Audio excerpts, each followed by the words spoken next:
What's up, y'all? So I'm waiting to get my kids from their VBS, and I low-key don't remember what I was going to make a video about, so I'm going to just start talking, and I think it's going to come back to me. I just heard a really moving testimony about this guy. There's a channel that's doing like Christian testimonies, particularly for Pride Month, and so there's a lot of like former gay testimonies and whatnot, and I just listened to a really, really good one. It's a really good education for people who, don't have a lot of gay people in their circle, or especially former gay people that became, Christian people. So, and then for them to go in depth, you would have to find one and let them, and then pick their brain for an hour or something to get that type of information. So it's really, really great. Testimonies are really good. Like, I was just telling my mom today, like, for me, it's like the Bible and then like testimonies are like the second best resource. Like, not preaching, not your, whatever, your theology seminary. It's like the Bible, then testimonies. And like with those two things, like, you can really understand God, like, super well. And you can sort of argue things with some, has some sense about you, because you're not just going off of your own feelings. You don't always know where to change your paradigm if you're something that you've been believing for a long time, and the Bible says this is what it should be. You go, oh, okay, but then like you hear teaching or you hear people's lives, and you go, well, that's not right. Is that right? Is that okay? Like, so listening to people who have gone through something with God, listening to what those people, God told them to do, and, just having it as somewhat narrative, somewhat finished, beginning, middle, and end, which is basically what the Bible is. When someone's going through it, it's a lot harder. When people are like, I feel like God told me to sell all of my stuff and, become a whatever. You're just like, But, once it's already done and it's been like 20-ish years, and they can tell you, like, the narrative of God told me this, and then this happened, and then this happened. I thought it was God, actually wasn't. Like, having all of that there is fantastic. And you should be listening to that over sermons, because even sermons it's just not enough. So yeah, I heard a really good one, and I literally like burst into tears, like he was talking about, because he like popped it in at the end, where it was like he was talking about struggling with same-sex attraction from being a child, and then this and that, and his parents were ministers, and or they were just in church, and I think they were ministers at that point. And he came out to his friends like at school, but he hadn't told his parents, and then he like told his mom, but then his mom was like, don't tell your dad, like, I just let me handle it or whatever. And like it turned out like his dad already knew, but he didn't know that. So he's just going on the story, all this other stuff, blah blah blah. And then he was like, yeah, it turns out, like, my dad eventually told me, like, he was molested as a child by a neighbor, and so he had always just grown up, while he was growing up, the guy that was telling the testimony, he was just talking about his dad, saying how he was struggling on how to be affectionate with him, and he just didn't know, he didn't trust himself to make those decisions, and he didn't want to, anything to rub off on his son. He didn't know what to do. He didn't want his son to turn out gay, and then this then find out like he did anyway. And aside from all of the, how did that happen, what, and blah blah blah, like just hearing his dad's testimony, just that brief little snippet of him saying that about his dad, I literally just broke down because I was just like, I hate the devil so much. And it just was overwhelmingly sucky to hear that. I just was overwhelmed of just the suck of this planet. It just made me crazy. Like, maybe just because I'm a parent now, and so I'm just thinking about his parent brain as his son. Like, because the thoughts towards your children are quite a lot. And just having that be his mental state, and it just broke me down. It just broke me down. It broke me down. It was just like, oh my gosh, the devil. The devil. It really is like I know I made my gay video the other day, and I've been thinking, I was like, is it too harsh? Is it this? Is it that? And like, God was like, basically assuring me that it was a distinction that I was trying to make. Like, he wasn't really saying like, leave it up or take it down or it's good, it's bad. He was just leaving it at. And sometimes like it seems to me like God tells you things in the moment, for the moment, because in a way, like, there's certain things that yes, he wants us to know for sure, like it's when it comes to like the rules of this planet and how it works. But then it seems like there's some things that he doesn't want to give away the result, or he doesn't want us to change what we're going to do based on whatever. So he'll like put things in a certain way, and it just the way that he answers makes me think that he doesn't want my decision to be influenced beyond it, like, because it's like all of this, he's going to judge all this stuff when it's done. So he's not bothering with telling me, like, it would just take too long to tell for him to tell me like which part of what I did was perfect and good and right, and which part of it was, well, this was off, this one. Like, he's never going to do that. So he's got to tell you something useful in the moment without breaking down every single thing that we're doing while we're doing it. So I don't know, I feel like explaining that. But like, he was just like, you were making a distinction that you feel like hasn't been made, and you were adding to a conversation, and that was your intention. Like, he was just assuring me that he knew that I wasn't trying to be inflammatory and this and that, despite, he wasn't necessarily telling me like, oh, people will be fine with it. Like, he doesn't talk like that. People are gonna love it. Like, he doesn't say anything like that ever, by the way. So he was just like, basically like, keep going, just stand your ground and do you.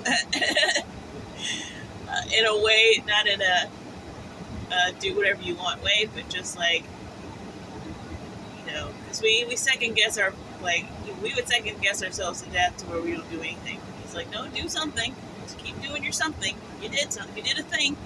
That's fine. But I did want to like put some caveats in it about, I'm not saying anything disparaging, particularly in a particular way that's like, it's hard to even go back and explain it, because people are just, people who want to read something viciously, or, everybody's got their baggage, and I get that.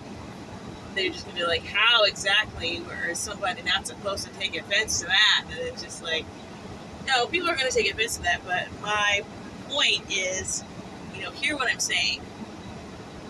You need somebody to tell you the truth. And you're going around wondering why something ain't working. It's like, well, let me tell you why. Because this thing, whatever. But, yeah, and to me, like, especially listening to this testimony, like, gay people have a really extraordinary opportunity to know God in a way that the rest of us don't, and to have a journey that is personal to them. And that to me is true of anything that any of us go through. Is like, when you make God the highest goal, and when your goal is God and your eyes are turned on God, everything becomes like, oh, this is great. Because it's like the persecution is like, oh my gosh, now I'm worthy of persecution like Jesus was. It's like everything becomes this, it's just looked at differently. And which is true of anything on the planet. It's not this weird, fanatical, crazy, culty thing. There's plenty of things on the earth. I don't know why, like Woodstock, maybe because I'm out here in this heat. I'm thinking about like Woodstock and Bonnaroo and stuff like that. It's like people out in the heat, passing out, getting, heat stroke or whatever. And they love telling the story to people 20 years from now about how they survived some horrible thing. Because it's like there's things on earth that are valuable, that it's like, even if it's pure suffering, it's like a badge of honor, because that thing is so cool, and it's so cool that you went through that extraordinarily. Like, so imagine that times a billion. That's what God is. And so, you don't need to fake it if you're around the Christians and you see like, oh, the Christians seem to enjoy the struggle story, so I'm gonna add my struggle story. It's like, no, if you don't fake it. Like, we'd much rather you really, really believe and really love God to that point. Like, I'm trying to think of like what I was thinking about today. Like, I heard something and I was like, oh, I think it was about, so there's this video. I sent it to my mom because she said she had never seen it. I was like, you never seen it? There's this old video of a pastor who had gotten healed during his sermon, and he had like struggles with his throat. There's actually a really good video that I saw that was like the context behind it. And it was just telling how he had gotten this virus. He had contracted something, and it like messed up his vocal cords, and like he had to stop doing his job, which was speaking, because his throat was completely, like, you couldn't hear him talk. It was like that.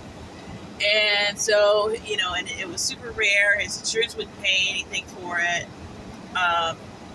He got this other job doing something else. He had to just quit the ministry entirely. But whatever he got, he had to quit that job because it did require a bit of speaking, and he couldn't do it. So it was just a drama for like years, apparently.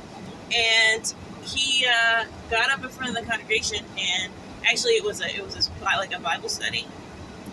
So there's a recording of it, but there's no video of it because it was just a Bible study during the week. And they asked him to come and speak. And apparently, he did it. He was like, they knew I was struggling. They knew I was, desperate to teach. And so they just were gracious enough to let me teach like a little thing during the week, because he was like, you can't even hear me. And they're like, well, we'll strain, we'll do our best. And so it was probably just like a little small class, of people who were, probably like a dozen people or something. But anyway, so he's up there and he's speaking on healing, and he gets healed during the audio.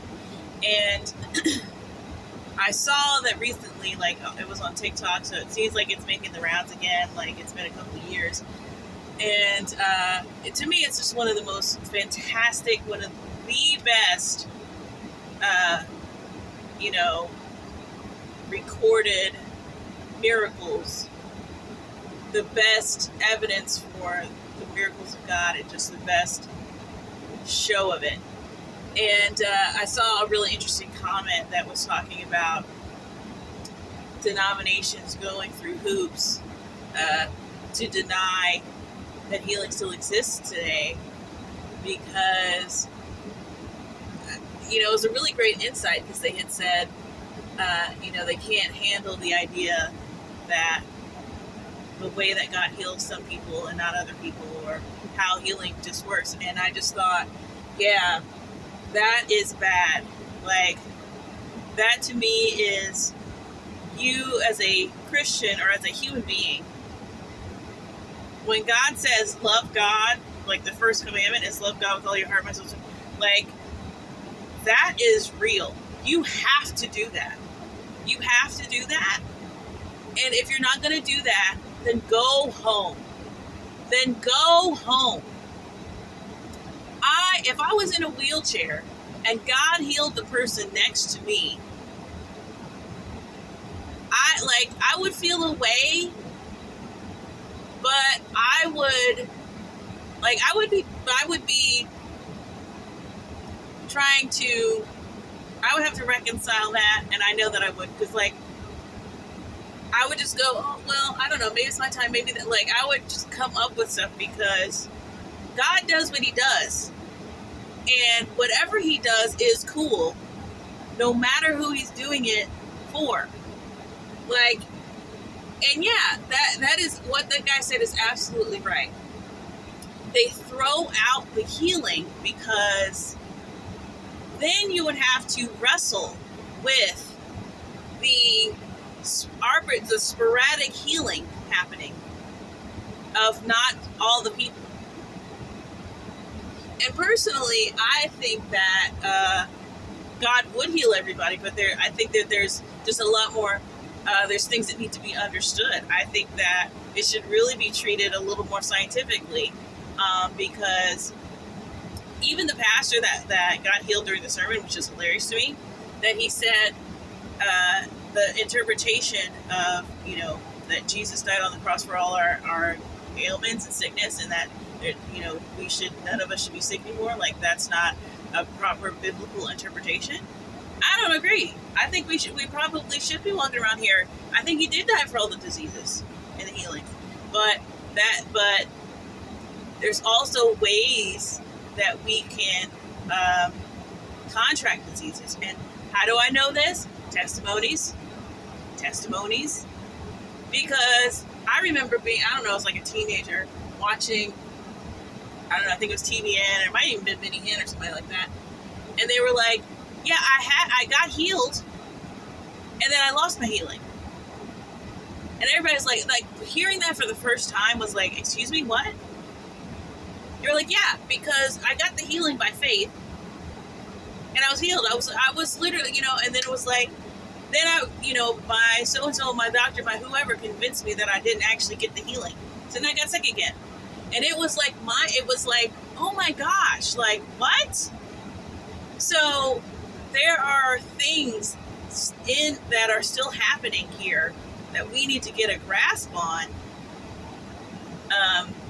in order to get this healing popping off. But you can't get everybody to even believe that it's a thing that can be done. But I do agree with that guy. That is the root. You don't want to wrestle, and it's like, why are you wrestling? Everything that God does is good and great and fantastic. If he doesn't do it for you, it's still great. But it's like, well, I don't want to be mad at God. I don't want to have to be mad at him because he didn't do the thing that I understood, or he did it for that person, not that other person. He did it for their family, not my family. So let's just take it off the table entirely. It's like, sis, let's take you off the table. Let's take you off the table. Because now look how confusing it is, because you don't love God like you say you're supposed to. I'm down with anything God wants to do, even if I'm not going to be part of that thing. I'm watching him. I'm not in this at all. I don't care. It says, love God. And then it says, love your neighbor. So why are you at the front? Why are you at the front?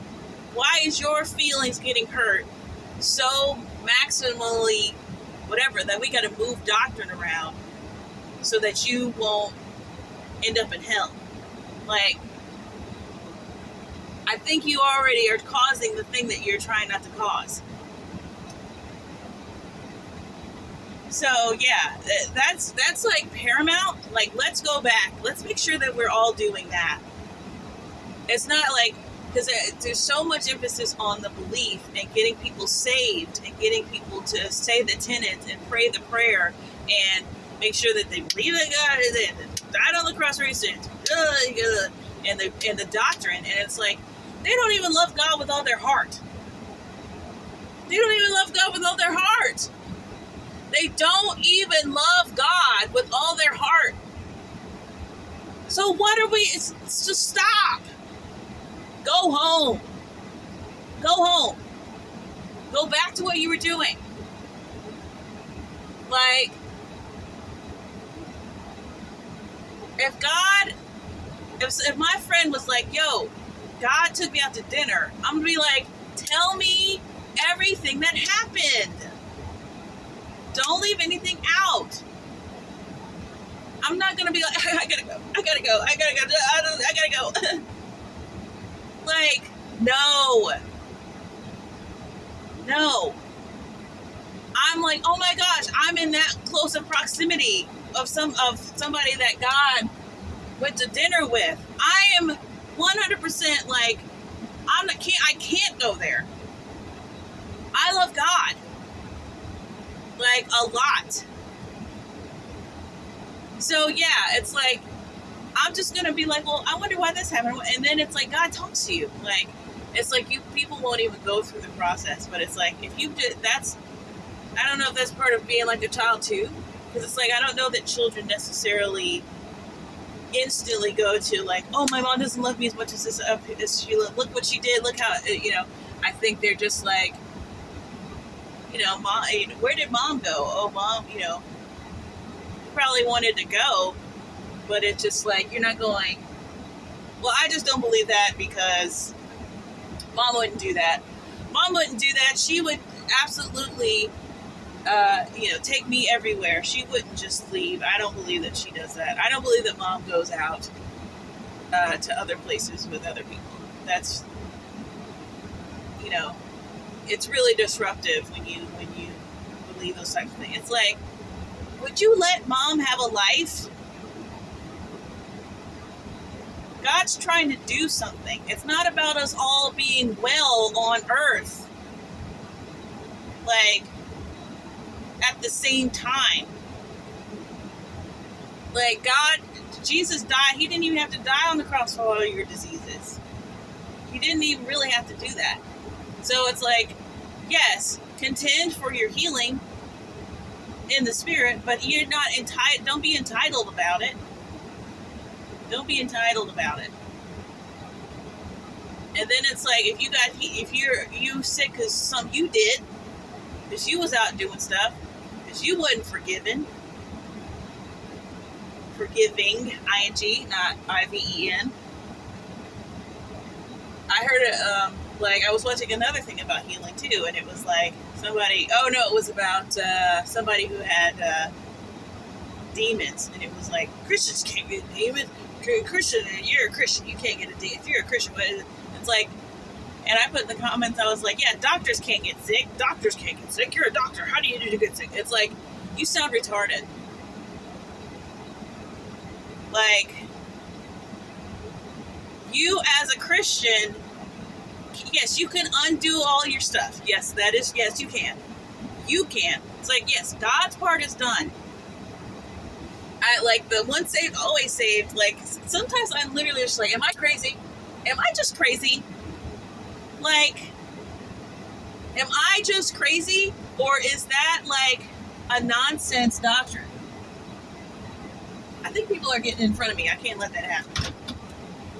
I just sat here and like watched a bunch of cars line up, like not realizing like I'm not in line yet.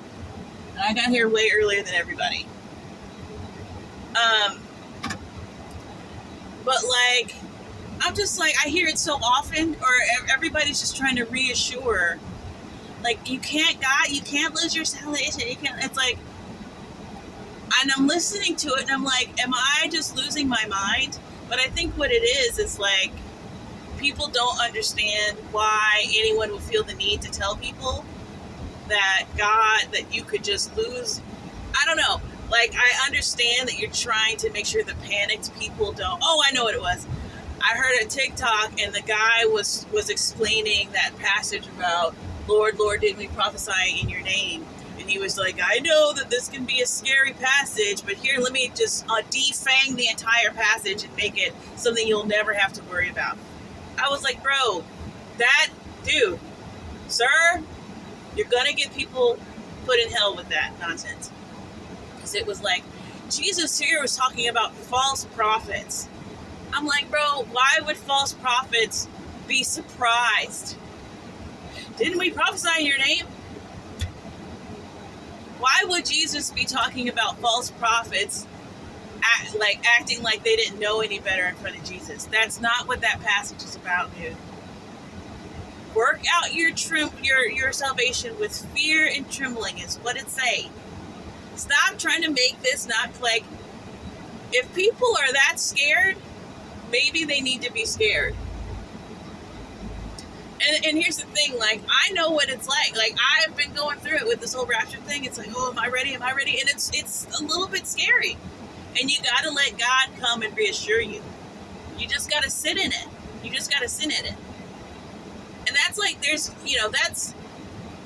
that's at a level, like, to tell people that on the surface level they shouldn't be examining themselves. It's like, you're in there. If God did it, he's not going to revoke. It's like, okay, but you can walk away. That's what it's about. It's not about, oh, God's mad at you now, so you better, you were saved, but God's mad now. No, you can literally walk away and not know that you have. You think, oh, everything's fine. You're like the husband. You're like, and married women know what I'm talking about. You're like the husband who, she hands you divorce papers and then you calling up the marriage counselor. It's like, my guy, it's over. It's over. Like, she asked you for counseling multiple times. You drug your feet. Now you got divorce papers. Now you want to try and call it. That's another person's TikTok that I remember seeing. She was a counselor. She's like, the amount of husbands that call me, suddenly they know how to use a phone. Suddenly they know how to look up people's numbers. She's like, it's already over. So it's good that you're worried. What you don't need is some doofus telling you have nothing to worry about, and there's no conversation with God has ever taken place. That's real bad. That's real bad. I would be real leery of anybody, just in general. I'm not a huge fan of, these friends that'll just tell you you're a rock star no matter what's going on in your life. It's like, should I be worried that I'm freaking, I've slept with 14 guys this year and none of them have ever, it's like, girl, you're a rock star, girl. Queen. It's like, I wouldn't do any of that. Like, you really just need to you need to talk to God and don't settle for anything besides the God conversation. Just sit in a closet and look at the wall until you get some type of information. Open the Bible and read until you get some type of outside solution that could not have come from you because you have none. Like, to get a solution, to have no solution, none, no solution, no solution, then to sit down, ask for a solution, and then get one in some type of way. And then people like to say, oh, your brain has manifest, whatever.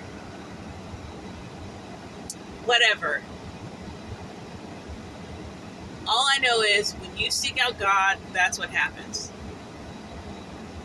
I would much prefer to believe that God is doing that than to believe that my dumb self has to wait until it's way too late to come up with a solution. That's stupid. Then if it's me, then I hate myself. If it's God, it makes perfect sense and it's great. If it's me just going, oh, I give up. What do I do, Lord? And then my brain goes, do this. Like, that's way too late, brain, for you to kick in. It makes much more sense that it's God. I'm rolling my eyes right now behind my glasses. Anyway, I'm in line, and this is 30 minutes long, so I'm going to let you go. I'm going to stop yapping.